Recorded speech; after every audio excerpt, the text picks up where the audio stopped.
Hello बच्चों, मैं साहिल sir स्वागत करता हूं आपका हमारे इस यूट्यूब चैनल के वीडियो में। तो बच्चों, इस वीडियो में आज हम करने वाले हैं क्लास 11th के हिस्ट्री के 8 मार्क्स के उन मोस्ट इंपोर्टेंट क्वेश्चंस को जो तुम्हारे एग्जाम में गारंटेड है इसी तरीके के क्वेश्चन आने वाले हैं। ये जो भी क्वेश्चंस है ये सारे के सारे मोस्ट रिपीटेड और मोस्ट एक्सपेक्टेड क्वेश्चंस है, ठीक है। और इससे पहले मैं हिस्ट्री के 8 मार्क्स के क्वेश्चन के 2 वीडियो डाल चुका हूं, ठीक है, पार्ट 1 और पार्ट 2। अगर आपने अभी तक उनको नहीं देखा है तो उनको आप इस वीडियो को देखने के बाद जरूर से जरूर वॉच कर लेना, क्योंकि उसके अंदर मैंने और भी ज्यादा मोस्ट इंपोर्टेंट क्वेश्चंस को करवा रखे हैं, ठीक है।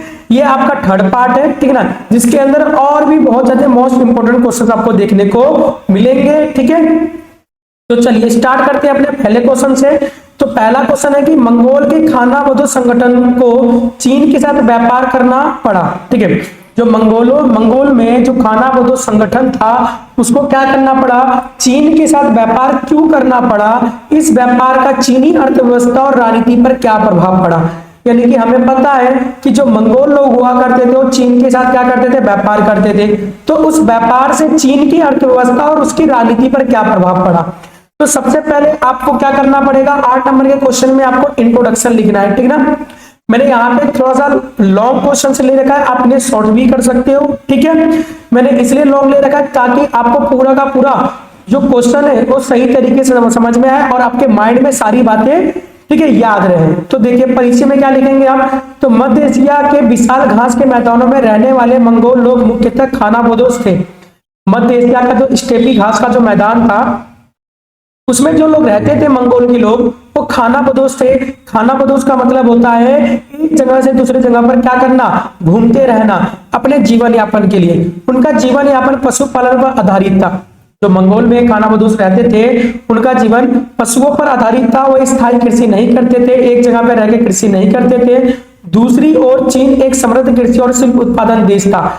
चीन में क्या होता था, खेती होती थी और वहां पे शिल्प उत्पादन भी किया जाता था। शिल्प उत्पादन का मतलब हो गया हाथों से चीजें बनाई भी जाती थी। इसलिए मंगोलों को अपनी आवश्यक वस्तुओं की पूर्ति के लिए चीन के साथ व्यापार करना पड़ा।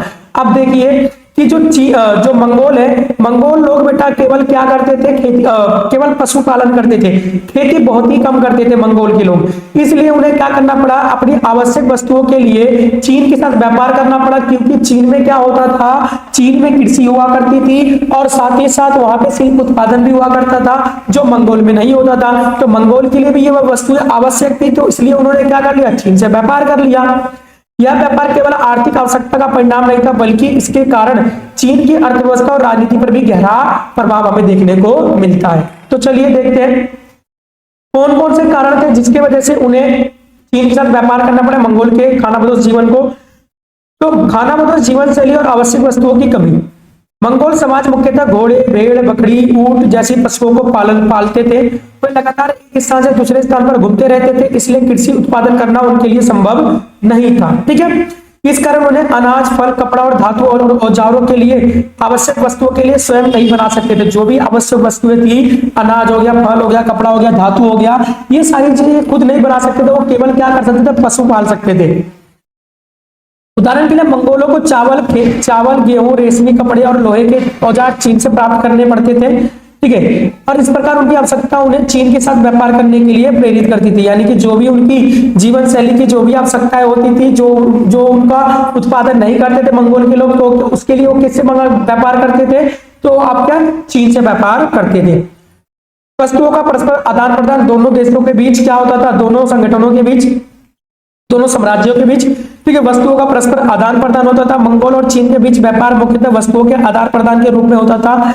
मंगोल चीन को घोड़े, ऊंट, पशुओं की खाल और मांस जैसी वस्तुएं देते थे, जबकि ठीक है उसके बदले चीन उन्हें क्या देता था, रेशम देता था, अनाज देता था और अन्य विलासित वस्तुएं चीन उन्हें देता था। चीनी रेशम और चीनी मिट्टी के बर्तन मंगोलों के बीच अत्यंत लोकप्रिय थे। इस प्रकार दोनों समाज एक दूसरे की आवश्यकताओं को पूरा करते थे, ठीक है। व्यापार न होने पे आक्रमण। तो जब चीन क्या करता था, व्यापार नहीं करता था मंगोलों से, तो मंगोल क्या करते थे, आक्रमण कर देते थे। तो कई बार चीनी शासक मंगोलों के साथ व्यापार करने से इनकार कर देते थे, तो मंगोल चीन क्या करते थे, चीन पर आक्रमण कर देते थे। मंगोल योद्धा अत्यंत साहसी और शक्तिशाली होते थे। चंगेज खान ने उत्तरी चीन पर कई आक्रमण किया और वहां के क्षेत्रों को नियंत्रण स्थापित किया ताकि व्यापार मार्गों को सुरक्षित किया जा सके। तो जब भी ये व्यापार, जब अगर चीन प्यार से व्यापार करता था तो ये वस्तुओं का आदान प्रदान करके व्यापार करते थे, लेकिन जब चीन व्यापार नहीं करता था तो ये क्या करते थे, चीन के ऊपर आक्रमण कर देते थे। ठीक है, अब इसका चीनी अर्थव्यवस्था पे क्या प्रभाव पड़ा, तो मंगोलों के साथ व्यापार के कारण चीन की कृषि और शिल्प उत्पादनों की मांग बढ़ी। ठीक है, डिमांड बढ़ने लगा। जाहिर सी बात है, कोई क्या करेगा, जब इनकी वस्तुओं को क्या करेगा, खरीदेगा, तो इनकी डिमांड तो जाहिर सी बात बढ़ेगी। तो चीन की अर्थव्यवस्था क्या प्रभाव पड़ा कि इनके शिल्प उत्पादन और इनकी कृषि के जो भी वस्तुएं थी उनका डिमांड बढ़ने लग गया। इससे उत्पादन में वृद्धि और नई व्यापारिक केंद्र विकसित हुए। सीमावर्ती क्षेत्रों में बाजार स्थापित हुए। मंगोल और चीनी व्यापारी वस्तुओं का क्या करते थे, आदान प्रदान करते थे। इससे व्यापारिक गतिविधियां बढ़ी और चीनी अर्थव्यवस्था को काफी ज्यादा क्या हुआ, लाभ हुआ। व्यापारिक मार्गों का विस्तार होने लग गया चीन के। तो मंगोल साम्राज्य के समय एशिया के कई महत्वपूर्ण व्यापारिक मार्ग सुरक्षित हो गए। ठीक है, प्रसिद्ध रेशम मार्ग के माध्यम से चीन का व्यापार मध्य एशिया और यूरोप तक फैल गया था। इससे अंतरराष्ट्रीय व्यापार को बढ़ावा मिला और चीन के उत्पाद दूर दूर तक फैलने लगे। चीनी राजनीति पर क्या प्रभाव पड़ा, तो मंगोलों के लगातार आक्रमण और दबाव के कारण चीन की सीमाओं को सुरक्षित पर अधिक ध्यान देना पड़ा। तो इसका जब चीन के लोग क्या नहीं करते थे, व्यापार नहीं करते, चीन क्या, मंगोल क्या करता था, आक्रमण कर देता था। तो इसलिए इन्होंने क्या किया, अपनी सीमाओं को सुरक्षित किया। ठीक है, चीनी शासकों को मजबूत सेना और तैयार करनी पड़ी और सीमावर्ती क्षेत्रों में किलाबंदी करना पड़ा। कई बार मंगोलों को शांत करने के लिए चीनी शासकों को उपहार और कर भी देना पड़ता था। ठीक है, और ये भी लिख सकते हैं कि भाई इसके अंदर कि चीनी ने क्या किया था, ठीक है, मंगोलों के आक्रमण से बचने के लिए चीन ने महान दीवार को खड़ा किया था, लेकिन बाद में उसे भी तोड़ दिया। मंगोल शासक की स्थापना, तो समय के साथ मंगोल की शक्ति इतनी बढ़ गई कि उन्होंने चीन के बड़े भाग पर क्या कर लिया, विजय प्राप्त कर लिया।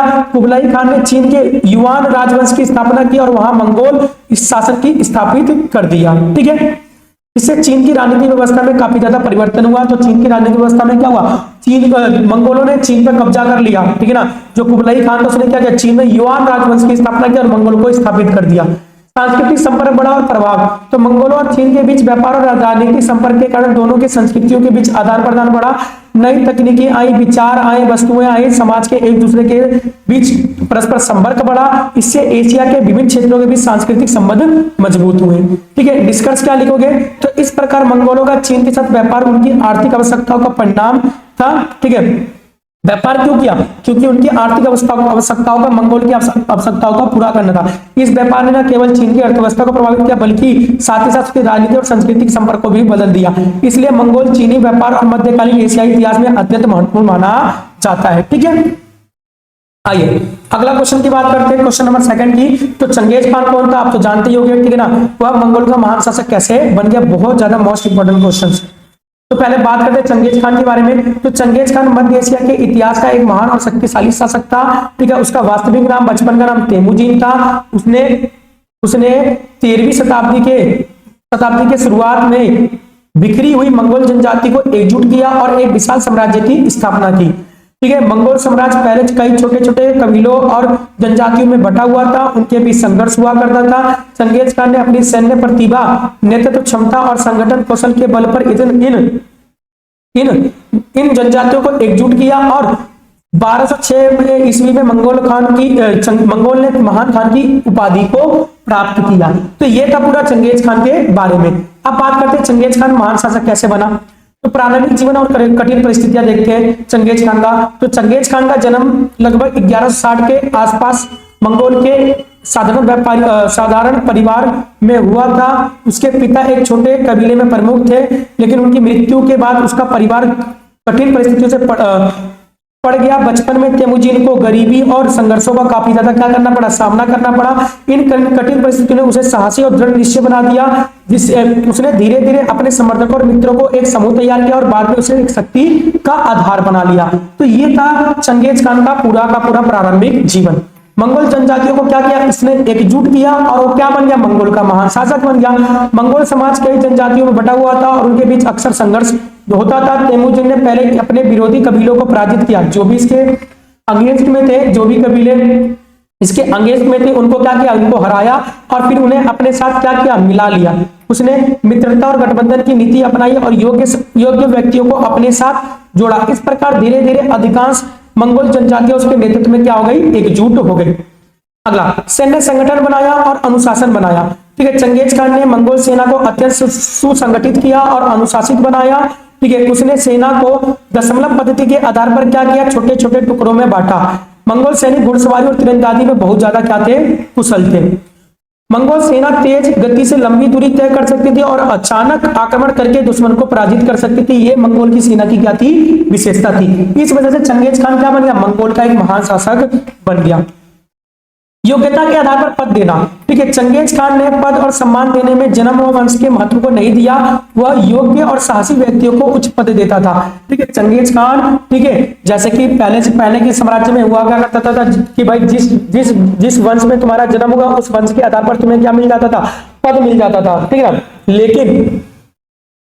लेकिन वह योग्य और केवल साहसी व्यक्तियों को ही क्या करता था, चंगेज खान पद देता था। इस नीति के कारण लोग भी इसकी सेना और प्रशासन में महत्वपूर्ण स्थान प्राप्त कर सकते थे। इससे उसके प्रति लोगों की निष्ठा और विश्वास बढ़ा। तो ये याद रखना कि वो योग्यता के आधार पर ही पद देता था, जन्म के आधार पर नहीं, वंश के आधार पर नहीं। कठोर कानून और व्यवस्था। तो चंगेज खान ने कठोर कानून बनाया और व्यवस्था बनाया। चंगेज खान ने मंगोल समाज में अनुशासन बनाए रखने के लिए कठोर कानून बनाया और उसके कानून को याज के नाम से जाना जाता था। चंगेज खान ने जो, ठीक है, संहिता बनाई उसको क्या कहा जाता था, याज के नाम से जाना जाता था। इस नियमों के अनुसार चोरी, विश्वासघात और अनुशासनहीनता के लिए कठोर दंड दिए जाते थे। इससे मंगोल समाज में व्यवस्था और एकता बनी रहती थी। विजय और विस्तार की नीति। तो मंगोलों को एकजुट करने के बाद चंगेज खान ने अपने साम्राज्य का विस्तार किया और उसने मध्य एशिया और चीन में कई क्षेत्रों पर आक्रमण करके एक विशाल साम्राज्य स्थापित कर लिया। उसकी सेना सफलताओं के कारण उसकी प्रतिष्ठा बहुत बढ़ गई और लोग उसे महान नेता मानने लगे।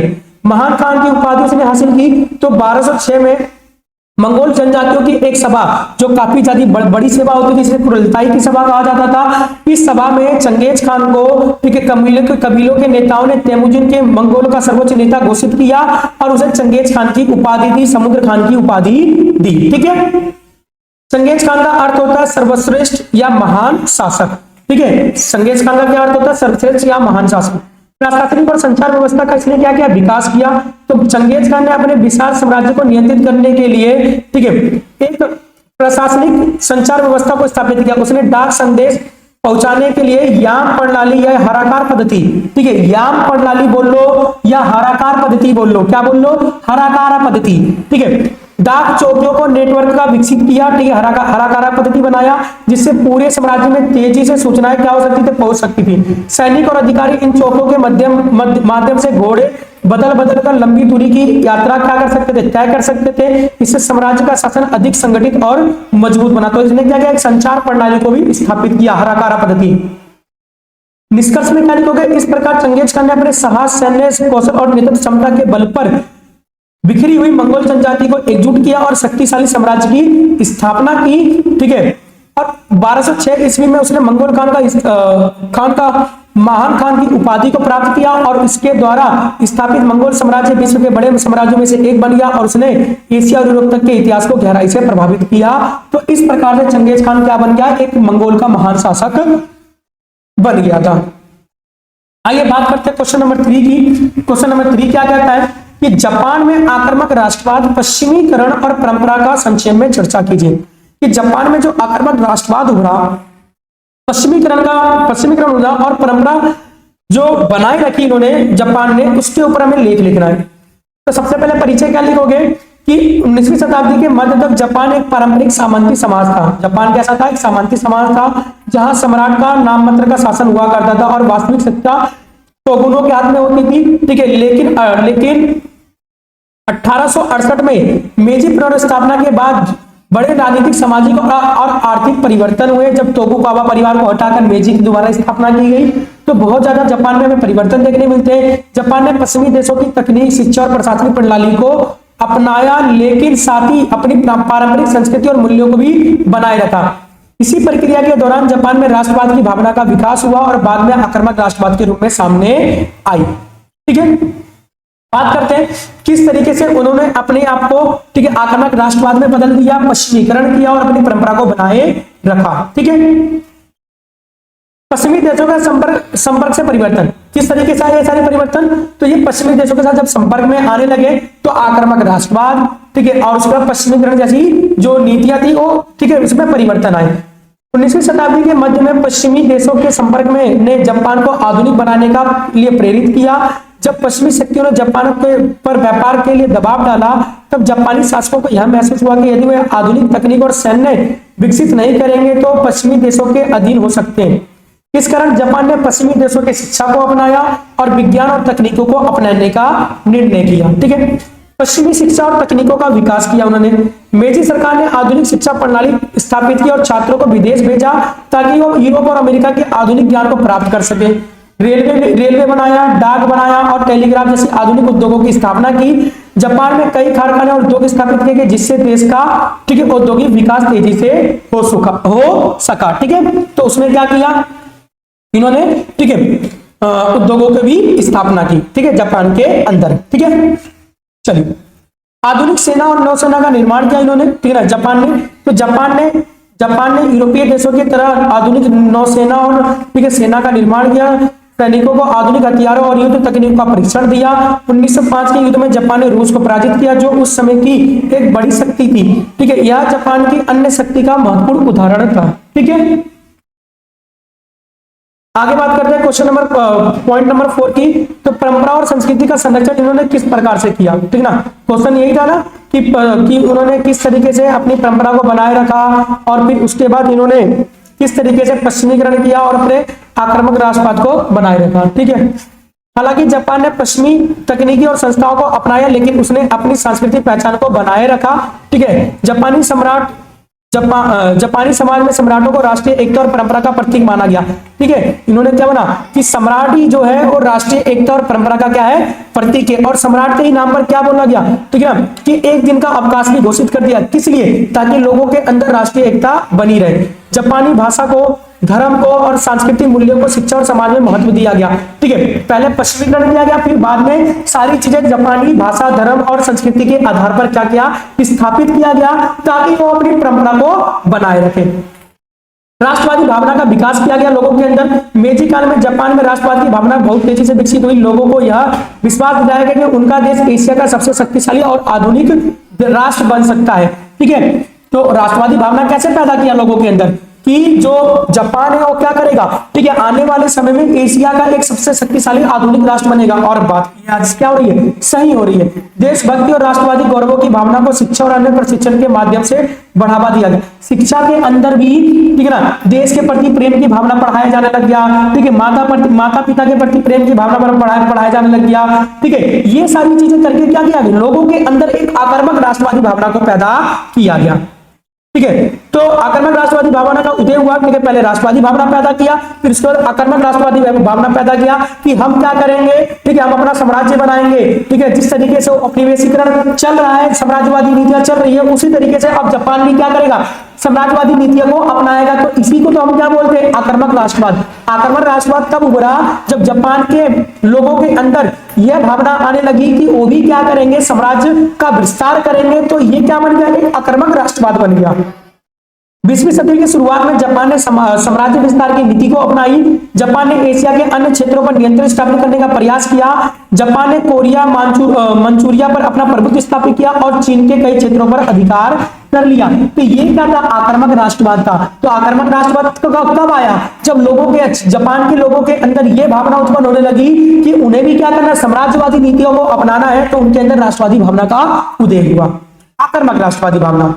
एशिया में प्रभुत्व की नीति को अपनाने लगा। जापान के कई नेता का मानना था कि जापान को एशिया का नेतृत्व करना चाहिए और इस सोच ने इसे साम्राज्यवादी और आक्रामक नीति अपनाने के लिए क्या किया, काफी ज्यादा प्रेरित किया। इससे जापान का प्रभाव एशिया में तेजी से बढ़ा। आधुनिकता और परंपरा का संतुलन इन्होंने अपनाया। इन्होंने आधुनिक चीजों को अपनाया लेकिन अपनी परंपरा को खत्म नहीं किया। जापान की सबसे बड़ी विशेषता यह थी कि उसने आधुनिक तकनीक और संस्थाओं को अपनाते हुए अपनी परंपरागत संस्कृति को बनाए रखा। यह संतुलन उसे एशिया का एक शक्तिशाली और आधुनिक राष्ट्र बनाने में क्या किया, काफी ज्यादा सफलता हासिल की। निष्कर्ष निकालिए, इस प्रकार जापान में पश्चिमीकरण, परंपरावाद और राष्ट्रवाद तीनों अनोखा मिश्रण देखने को हमें मिलता है। मेजी काल के बाद जापान ने पश्चिमी तकनीकी और संस्थाओं को अपनाकर तेजी से आधुनिकीकरण किया, लेकिन साथ ही अपनी संस्कृति को पहचान को भी बनाए रखा। ठीक है, तो ये था किस तरीके से उसने पश्चिमीकरण किया, किस तरीके से अपनी संस्कृति को बनाया गया और किस तरीके से अपने लोगों के अंदर एक आक्रामक राष्ट्रवाद को जन्म दिया। क्वेश्चन नंबर 4 की बात कर रहे हैं कि 1936 में जापान और जर्मनी एंटी कॉमिंटर्न जो संधि है, ठीक है ना, एंटी कॉमिंटर्न संधि में क्यों शामिल हुआ? जापान और जर्मनी एंटी कॉमिंटर्न संधि में क्यों शामिल हुआ? इसके क्या उद्देश्य थे? 1936 में जो जापान में एंटी कॉमिंटर्न संधि को जो था उसमें जापान और जर्मनी क्यों शामिल हुए? तो बात करते हैं 1930 के दशक में विश्व की राजनीतिक परिस्थितियों तेज से बदल रही थी। कई देशों में आक्रामक राष्ट्रवाद और साम्राज्यवाद का प्रभाव बढ़ रहा था। इसी समय साम्यवाद के प्रसार ने कई देशों को चिंतित कर दिया। 1936 में जर्मनी और जापान ने मिलकर एंटी कॉमिंटर्न संधि को पर हस्ताक्षर किया। क्यों किया भाई? क्योंकि उस समय साम्राज्यवादी जो साम्यवादी जो था उसका काफी ज्यादा प्रसार होता। चीन हो गया, रूस हो गया, इनकी जो ठीक है नीतियां थी, जो इनकी विचारधाराएं थी, इनका काफी ज्यादा विस्तार हो रहा था। ठीक है, इस संधि का मुख्य उद्देश्य साम्यवाद के प्रसार को रोकना था। तो एंटी कॉमिंटर्न जो पैक्ट था उसका मुख्य उद्देश्य क्या था? जो साम्यवादी जो विचारधारा है, जो समाजवादी विचारधारा है, उसको रोकना था। साम्यवादी विचारधारा को रोकने के लिए एंटी कॉमिंटर्न पैक्ट को लाया गया। इस रूप में सोवियत संघ के प्रभाव का विरोध करना था। बाद में अन्य देश भी इस संधि में शामिल हुए और यह समझौता द्वितीय विश्व युद्ध से पहले बनने और राजनीतिक गठबंधनों की एक महत्वपूर्ण कड़ी बन गई। समझ में आया? एंटी कॉमिंटर्न संधि क्या था? तो एंटी कॉमिंटर्न संधि आपका साम्यवाद के विचार को रोकना था, रूस का विरोध करना था, सोवियत संघ का विरोध करना था। जिसके अंदर कौन शामिल हुआ? जापान और जर्मनी शामिल हुई। साम्यवाद का प्रसार भय 1930 के दशक में साम्यवाद का प्रभाव विश्व के कई क्षेत्रों में फैल रहा था। ठीक है, सोवियत संघ इस विचारधारा का प्रमुख केंद्र था। जर्मनी और जापान दोनों ही साम्यवाद के और अपने राजनीतिक सद्भाव के लिए खतरा मानते थे। इसलिए उन्होंने इस विचारधारा के प्रसार को रोकने के लिए आपस में क्या किया? सहयोग किया। साम्यवादी विचारधारा जो सोवियत संघ की थी वो काफी ज्यादा बढ़ रही थी। इसकी वजह से इनको रोकने के लिए इन्होंने क्या किया? ठीक है, एंटी कॉमिंटर्न संधि पर हस्ताक्षर किया। सोवियत संघ के प्रभाव को रोकना, इस संधि का प्रमुख उद्देश्य सोवियत संघ के प्रभावों को रोकना था, सीमित करना था। ठीक है, जर्मनी को यूरोप में सोवियत संघ के खतरा था और जापान को एशिया में। जापान की सीमाएं सोवियत संघ के निकट थी। ठीक है, इसलिए उसे अपनी सुरक्षा के लिए गठबंधन की आवश्यकता महसूस की। इसलिए किसके साथ गठबंधन कर लिया? तो जर्मनी के साथ कर लिया। राजनीतिक और सैन्य सहयोग स्थापित करना, इस संधि के माध्यम से जर्मनी और जापान ने एक दूसरे के साथ राजनीतिक और सैन्य सहयोग को क्या किया? काफी बढ़ावा दिया। इससे दोनों देशों के अंतर्राष्ट्रीय राजनीति में एक मजबूत सहयोग मिला और वे अपने विरोधियों का सामना अधिक प्रभावी ढंग से कर सके। आक्रामक राष्ट्रवाद साम्राज्यवादी नीति को बढ़ाना था। ठीक है, एंटी कॉमिंटर्न पैक्ट का उद्देश्य और क्या था? ठीक है, आक्रामक राष्ट्रवाद और साम्राज्यवादी नीति को बढ़ाना था। उस समय दोनों देशों में आक्रामक राष्ट्रवाद का प्रभाव था। जर्मनी में एडोल्फ हिटलर के नेतृत्व में नाजी शासन था और यूरोप में जापान साम्राज्य विस्तार करना चाहता था। इसी प्रकार जापान भी एशिया में अपना प्रभाव शक्तिशाली बढ़ाना चाहता था। इसलिए दोनों ने मिलकर क्या किया? एंटी कॉमिंटर्न पैक्ट को बनाया। तो अंतरराष्ट्रीय गठबंधन का बनाना, तो एंटी कॉमिंटर्न संधि के माध्यम से जर्मनी और जापान ने एक नया अंतरराष्ट्रीय गठबंधन बनाने का क्या किया? प्रयास किया। बाद में इटली और अन्य देश भी इसमें क्या हुए? शामिल हुए और एक्सिस शक्तियों के गठन की नींव पड़ी। ठीक है ना, एक्सिस अलायंस बनने लगे। साम्यवाद विरोध प्रचार, तो इस संधि के बाद जर्मनी और जापान ने साम्यवाद के खिलाफ प्रचार अभियान चलाए विरोध करने का। उन्होंने अपने देशों में साम्यवादी संगठनों और विचारों को दबाने का प्रयास किया ताकि उनकी राजनीतिक व्यवस्था काफी ज्यादा मजबूत रहे। एशिया और यूरोप में शक्ति संतुलन को प्रभावित करना था। तो इस संधि ने एशिया और यूरोप दोनों क्षेत्रों में शक्ति संतुलन को प्रभावित करना था। जर्मनी यूरोप में और जापान एशिया में अपनी शक्ति बढ़ाने की कोशिश कर रहे थे। इससे अंतरराष्ट्रीय राजनीति में प्रतिस्पर्धा और तनाव बढ़ गया। भविष्य के युद्ध की रणनीति के लिए तैयार, यह संधि केवल साम्यवाद विरोध तक सीमित नहीं था, बल्कि यह भविष्य में संभावित युद्ध के लिए रणनीति तैयार भी थी। जर्मनी और जापान दोनों अपने अपने क्षेत्रों में सैन्य शक्ति बढ़ा रहे थे। इस गठबंधन ने उन्हें एक दूसरे का समर्थन दिया। ठीक है, जिससे वे अपने विस्तारवादी लक्ष्यों को पूरा करने के लिए अधिक आत्मविश्वासी आगे बढ़ सके। तो जो एंटी कॉमिंटर्न जो संधि था वो किसके बीच था? जर्मनी और जापान के बीच में था। और यह साम्यवादी विचारधारा को रोकना था, अपने आक्रामक राष्ट्रवादी भावना को बढ़ाना था, सैन्य शक्ति को बढ़ाना था, अंतरराष्ट्रीय सहयोग को बढ़ावा देना था। निष्कर्ष में क्या लिखोगे? इस प्रकार 1936 की एंटी कॉमिंटर्न संधि जर्मनी और जापान के बीच साम्यवाद के विरोध और राजनीतिक सैन्य सहयोग का परिणाम थी। इसका मुख्य उद्देश्य सोवियत संघ के प्रभाव को सीमित करना और साम्यवाद के प्रसार को रोकना और अंतर्राष्ट्रीय स्तर पर मजबूत गठबंधन बनाना था। यह संधि आगे चलकर द्वितीय विश्व युद्ध से पहले बनने वाली राजनीतिक गुटों की एक महत्वपूर्ण आधारशिला बन गई। जो द्वितीय विश्व युद्ध में जो गठबंधन बने लगे ना, ठीक है, उसकी क्या बनी, एक आधारशिला बनी है। क्वेश्चन नंबर 5 की बात करते हैं। तो उत्तरी अमेरिका में मूल निवासियों के अधिकारों और हितों के लिए क्या क्या कदम उठाए गए और उनकी वर्तमान स्थिति क्या है। उत्तरी अमेरिका में जो मूल निवासी थे उनके लिए क्या क्या अधिकारों के लिए हित उठाए गए और उनकी वर्तमान स्थिति क्या है, इसके बारे में हमें बात करनी है। तो सबसे पहले परिचय लिखेंगे। तो उत्तरी अमेरिका के मूल निवासी इस क्षेत्र के प्राचीन मूल निवासी थे, ठीक है। यूरोपीय लोगों के आगमन से पहले वहां हजारों वर्षों से रह रहे थे। जब यूरोपीय लोग वहां जाने लगे, ठीक है, उससे पहले भी मूल निवासी अमेरिका के रहते थे और उनकी अपनी अलग संस्कृति, अपनी भाषा और जीवन शैली थी। लेकिन जब यूरोपीय लोग वहां बसने लगे तो मूल निवासियों की भूमि और संसाधनों पर कब्जा कर लिया गया। इससे उनकी सामाजिक, आर्थिक और राजनीतिक स्थिति कमजोर हो गई और बाद में सरकारों और समाज के दबाव के कारण उनके अधिकारों और हितों की रक्षा के लिए कई ज्यादा कदम उठाए गए। यानी कि जब यूरोपीय लोगों ने क्या कर लिया, उनके जमीनों पर कब्जा कर लिया, तो उनकी स्थिति क्या हो गई, बद से बदतर होने लग गई। लेकिन बाद में क्या हुआ, जब मूल निवासियों ने आवाज उठाई तो सरकार ने उनके अधिकारों की, हितों की रक्षा के लिए कुछ ना कुछ कदम उठाए। तो बात करते हैं उन्होंने क्या क्या कदम उठाए। तो आरक्षित क्षेत्रों की स्थापना की, ठीक है। उन्होंने क्या किया, मूल निवासियों के लिए आरक्षित क्षेत्रों की स्थापना की। मूल निवासियों के लिए सरकार ने विशेष आरक्षित क्षेत्र की स्थापना की, ठीक है। इन क्षेत्रों में उन्हें बसने और पारंपरिक जीवन शैली को बनाए रखने का क्या किया, अधिकार दिया। आप मुझे कमेंट करके बताना कि जो क्षेत्रों के लिए उन्होंने अपने इन क्षेत्रों को आरक्षित किया, उन्हें किस नाम से जाना जाता था। आरक्षित क्षेत्रों को किस नाम से जाना जाता था, ये मुझे कमेंट करके आप बताना। अमेरिका और कनाडा में कई जनजातियों को विशेष भूमि प्रदान की गई और जहां वह अपने समुदाय के साथ रह सकते थे, ठीक है ना। तो पहला काम क्या है, आरक्षित क्षेत्र क्या क्या उनके लिए स्थापित किया गया। भूमि अधिकारों की मान्यता दी गई। सरकारों ने धीरे धीरे यह स्वीकार किया कि मूल निवासियों की भूमि पर उनका अधिकार है, इसलिए कई कानून बनाए गए जिनके माध्यम से उनकी परंपरागत भूमि अधिकारों को मान्यता दी गई। यानी कि कानून बनाया गया ताकि उनके जो परंपरागत भूमि है उनके ऊपर उसका अधिकार हो जाए। कुछ जनजातियों को अपने पूर्वजों की भूमि वापस दी गई और उन्हें मुआवजा भी प्रदान किया गया। शिक्षा और स्वास्थ्य सुविधाएं में बढ़ावा दिया गया। मूल निवासियों के विकास के लिए सरकारों ने शिक्षा और स्वास्थ्य से संबंधित योजनाएं शुरू की, स्कूल बनाए, अस्पताल बनाए और अन्य सामाजिक सुविधाएं प्रदान की ताकि वो अपने जीवन स्तर को क्या कर सके, सुधार सके। इससे उनके समाज में शिक्षा का प्रसार हुआ और स्वास्थ्य सुविधाएं बेहतर हुई। संस्कृति और भाषाई संरक्षण दिया सरकारों ने।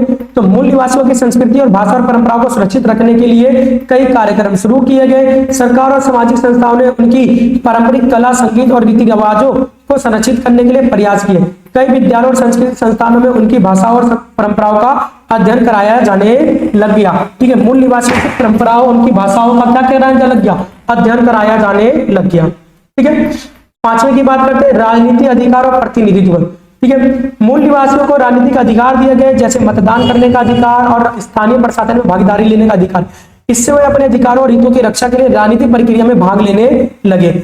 आज कई मूल निवासी नेता स्थानीय और राष्ट्रीय स्तर की जनजातियों में सक्रिय हैं।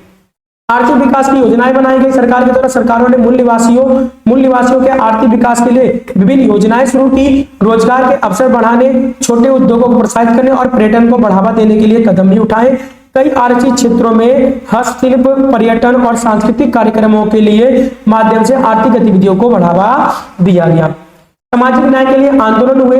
तो मूल निवासियों ने अपने अधिकारों की रक्षा के लिए कई सामाजिक और राजनीतिक आंदोलन भी किए। इन आंदोलनों के कारण सरकारों को उनके अधिकारों को स्वीकार करना पड़ा और नई नीतियों को बनाना पड़ा। इससे उनके समाज में जागरूकता और आत्मसम्मान की भावना को बढ़ावा मिला। अगर उनकी वर्तमान स्थिति देखें तो आज मूल निवासियों की स्थिति पहले की तुलना में काफी ज्यादा बेहतर है। उन्हें शिक्षा, स्वास्थ्य और राजनीतिक अधिकार प्राप्त है, लेकिन अभी भी कई समुदाय गरीबी, बेरोजगारी और सामाजिक समस्याओं से जूझ रहे हैं। फिर भी वो अपनी संस्कृति और पहचान को बनाए रखने और आधुनिक समाज में सक्रिय भूमिका निभा रहे हैं। निष्कर्ष में क्या लिखोगे, तो इस प्रकार उत्तरी अमेरिका में मूल निवासियों के अधिकारों और हितों की रक्षा के लिए कई महत्वपूर्ण कदम उठाए गए, जैसे भूमि अधिकार मान्यता दी गई, शिक्षा और स्वास्थ्य में सुविधाएं दी गई और सांस्कृतिक संरक्षण दिया गया, ठीक है। हालांकि उनकी स्थिति में सुधार हुआ है, फिर भी उनकी सामाजिक आर्थिक चुनौतियों का सामना करना पड़ रहा है। इसलिए उनके अधिकारों और विकास के निरंतर प्रयास करना आवश्यक है। बात करते हैं क्वेश्चन नंबर 6 की। तो अमेरिका के आर्थिक और राजनीतिक विस्तार में गोल्ड रश की भूमिका के बारे में हमें बताना है कि गोल्ड रश ने किस तरीके से अमेरिका का आर्थिक विकास किया और राजनीतिक विस्तार किया। तो क्वेश्चन है आपका, ठीक है ना, गोल्ड रश का प्रभाव बताना हमें कि गोल्ड रश का क्या प्रभाव हुआ। तो 19वीं शताब्दी के मध्य में कैलिफोर्निया में सोने की खोज ने अमेरिकी इतिहास में एक महत्वपूर्ण घटना को जन्म दिया।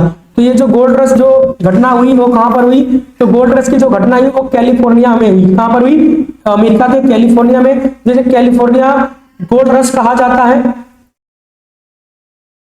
ठीक है। 1848 में सोना मिलने की खबर फैलते ही हजारों लोग अमेरिका के विभिन्न भागों और अन्य देशों जैसे कैलिफोर्निया के ओर आने लगे। अन्य देशों से यूरोप के अधिकतर देश, ठीक है, सोने की खबर सुनते ही कहां पर आने लगे, कैलिफोर्निया की खानों में आने लगे। इस घटना ने अमेरिका की अर्थव्यवस्था, जनसंख्या और व्यापार और राजनीतिक विस्तार को काफी ज्यादा गहरा प्रभाव डाला। गोल्ड रश के कारण अमेरिका का पश्चिमी क्षेत्र तेजी से विकसित हुआ और देश के आर्थिक राजनीतिक विकास को महत्वपूर्ण भूमिका निभाया। ठीक है, चलिए क्या क्या प्रभाव हुआ। तो जनसंख्या में वृद्धि होने लगी, गोल्ड रश की खबर फैलती, हजारों लोग सोना खोजने के लिए कैलिफोर्निया पहुंचे। 1849 में आने वाले लोगों को ठीक है 49 कहा जाता था। ठीक है, क्या कहा जाता था, 49, ठीक है, क्या कहा जाता था, 49 के नाम से जाना जाता था। 1849 के बाद जो भी कैलिफोर्निया में आए उन्हें 49 के नाम से जाना जाता था। इससे पश्चिमी क्षेत्रों की जनसंख्या में काफी ज्यादा तेजी से बढ़ावा मिला। आर्थिक गतिविधियों में वृद्धि हुई, सोने की खोज के कारण व्यापार और उद्योग विकसित हुए बहुत तेजी से। खान पान, कपड़े, औजार और परिवहन जैसी वस्तुओं की मांग बढ़ गई। इससे व्यापार और उद्योगपतियों को आर्थिक लाभ हुआ। नए शहरों का और बाजारों का विकास होने लग गया। तो गोल्ड रश के कारण कई नए शहर विकसित हुए, बाजार विकसित हुए।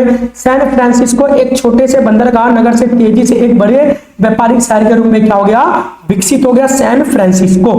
यह शहर व्यापार और परिवहन का एक महत्वपूर्ण केंद्र बन गया था। परिवहन और संचार का विकास हुआ। तो लोगों और सामान के आवागमन के लिए नई सड़कें, रेल मार्गों और बंदरगाहों का क्या हुआ, निर्माण हुआ। इससे पश्चिमी और पूर्वी अमेरिका के बीच संपर्क बहुत तेजी से बढ़ने लगा और व्यापार भी बढ़ने लग गया। कृषि और उद्योगों का विस्तार हुआ। तो गोल्ड रश के कारण बड़ी संख्या में लोग पश्चिमी क्षेत्रों में बस गए। इन लोगों की आवश्यकताओं को पूरा करने के लिए कृषि और छोटे उद्योगों का क्या हुआ, विकास हुआ। इससे स्थानीय अर्थव्यवस्था मजबूत हुई। राजनीतिक विस्तार और नए राज्यों का गठन होने लग गया। जनसंख्या बढ़ने और आर्थिक विकास के कारण नए क्षेत्रों को राज्य का दर्जा मिलने लग गया। ठीक है, कैलिफोर्निया को 1850 में अमेरिका का राज्य घोषित कर दिया गया। ठीक है, 1850 में कैलिफोर्निया को अमेरिका का राज्य घोषित कर दिया। इससे अमेरिका के राजनीतिक विस्तार में काफी ज्यादा तेजी हुई। अंतरराष्ट्रीय व्यापार में वृद्धि हुई। गोल्ड रश के कारण अमेरिका का व्यापार एशिया और यूरोप के देशों के साथ बढ़ गया। कैलिफोर्निया के बंदरगाहों से कई देशों के साथ व्यापार स्थापित हुए। पश्चिमी क्षेत्रों पर अमेरिकी नियंत्रण पर मजबूत होना। पश्चिमी क्षेत्रों पर क्या हुआ, अमेरिका, ठीक है, नियंत्रण मजबूत होने लग गया। गोल्ड रश के कारण अमेरिका ने अपने पश्चिमी क्षेत्रों पर काफी ज्यादा क्या कर लिया, नियंत्रण स्थापित कर लिया। नई बस्ती और प्रशासनिक व्यवस्थाओं के कारण इन क्षेत्रों को राष्ट्रीय मुख्य धारा में शामिल किया गया। तो इसने क्या किया, गोल्ड रश ने इस तरीके से अमेरिका की आर्थिक व्यवस्था और राजनीति को प्रभावित किया। ये जो पॉइंट है बहुत ही टॉप के पॉइंट है आपके। इन पॉइंट को लिखेंगे ना आप कसम से, ठीक है ना, आपको पूरे के पूरे मार्क्स मिलेंगे। जिस तरीके से मैंने पैटर्न बनाया है आप बस इस पैटर्न को फॉलो कर लीजिए और इसी तरीके से आप एग्जाम में लिख कर आइए। ठीक है ना, आपके 8 के 8 पूरे मार्क्स मिलेंगे, एक भी नंबर नहीं कटेगा। ठीक है, टीचर भी बोलेगा क्या गदर लिखा है। ठीक है, चलिए, तो ये था बच्चे आपका अगला निष्कर्ष देते हैं। इस प्रकार गोल्ड रश ने अमेरिका के आर्थिक राजनीतिक विस्तार को महत्वपूर्ण भूमिका निभाई। इस घटना के कारण जनसंख्या में वृद्धि और व्यापार और उद्योगों का विकास, नए शहरों की स्थापना हुई और नए राज्यों का गठन हुआ। इसलिए गोल्ड रश अमेरिकी इतिहास की एक महत्वपूर्ण घटना थी जिसने देश के पश्चिमी क्षेत्रों के विकास और राष्ट्रीय विस्तार को क्या किया, काफी ज्यादा गति प्रदान किया। ठीक है बच्चों, तो ये थे आपके टॉप के 6 मोस्ट इंपोर्टेंट क्वेश्चन इस वीडियो के। ठीक है, अगर आपने इससे पहले 2 वीडियो नहीं देखा है 8 मार्क्स के, ठीक है, उसके अंदर भी 6 क्वेश्चन मैंने करवा रखे, तो आप इस वीडियो को देखने के बाद जरूर से जरूर उस वीडियो को देख लेना। बहुत ही टॉप के क्वेश्चन, बहुत ही, ठीक है, मैंने अच्छे क्वेश्चंस को करवा रखा है एग्जाम में आने लायक। ठीक है, क्योंकि अभी तक मैंने, अगर आपने मेरे ज्योग्राफी, पॉलिटिकल साइंस और मैंने फिजिकल के वीडियोस को देखा होगा तो आपको पता चल गया होगा किस तरीके से यहाँ से सारे के सारे क्वेश्चन पेपर में उठ कर आ रहे हैं। ठीक है ना, भरोसा कीजिए, अच्छे मार्क्स आपको मैं 11th क्लास में दिलवाऊंगा। ठीक है ना, तो वीडियो को लाइक करना और चैनल को सब्सक्राइब भी कर लेना ताकि जो भी मैं वीडियोस डालूं वो सबसे पहले आपके पास पहुंच जाए।